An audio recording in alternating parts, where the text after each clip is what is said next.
টাকা দিয়ে সুখ কেনাও যায় না, সুখ কিনতে হয় মন দিয়া। সুখ আসে কলিজা থেকে, সুখ আসে কলিজা থেকে। আমরা সারা জীবন শুধু নকল জিনিসের পিছনে ছুটি, আল্লাহর দেওয়া সূর্যরে বাদ দিয়া আমরা ঝাড়বাতির পিছনে দৌড়াই। টাকা দিয়া তো তাহলে বড়লোক মানুষটা কবরের মধ্যে টাকা দিয়া সুখ কিনত, টাকা দিয়ে সুখ পাওয়া যায় না। তুমি যদি আমার সাথে থাকতা, আমি হয়তো তোমার টাকা পয়সা, বাড়ি গাড়ি, স্বর্ণ অলংকার কিছুই দিতে পারতাম না, কিন্তু তোমার আমি মাথায় তুলে রাখতাম, পাখির মতো বুকের মধ্যে জড়ায় রাখতাম। সেটা আমি পারি নাই, তুমি আমার সেই সুযোগ দাও নাই।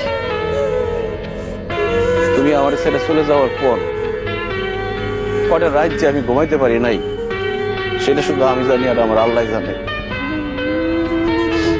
আমি কত চেষ্টা করছি, তোমার কত অনুরোধ করছিলাম, তোমার হাতে ধরছি, পায়ে পড়ছি, কিন্তু তুমি আমার সাথে থাকো নাই, আমার সাথে ছলনা করে চলে গেছো। তুমি আমার জীবনটা আগুনে পুরা কয়লা বানায় ফেলাইছিলে। তোমার মতো মেয়েদের জন্য হাজার হাজার ছেলেরা জীবন তো লাশ হয়ে ঘুরে বেড়ায়, আমার আল্লাহ আমারে বাঁচাই দিচ্ছে। তখন আমার জীবনে আসছে আয়েশা।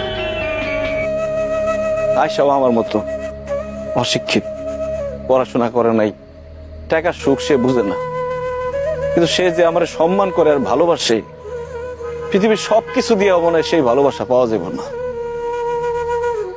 আমি আলহামদুলিল্লাহ ভালো আছি, দোয়া করি তুমিও ভালো থাকো। তোমার প্রতি আমার কোনো রাগ অভিমান নাই, তুমি তোমার ভুল বুঝতে পারছো, আল্লাহর কাছে মাফ চাও, আল্লাহ সুখ দিতে পারে।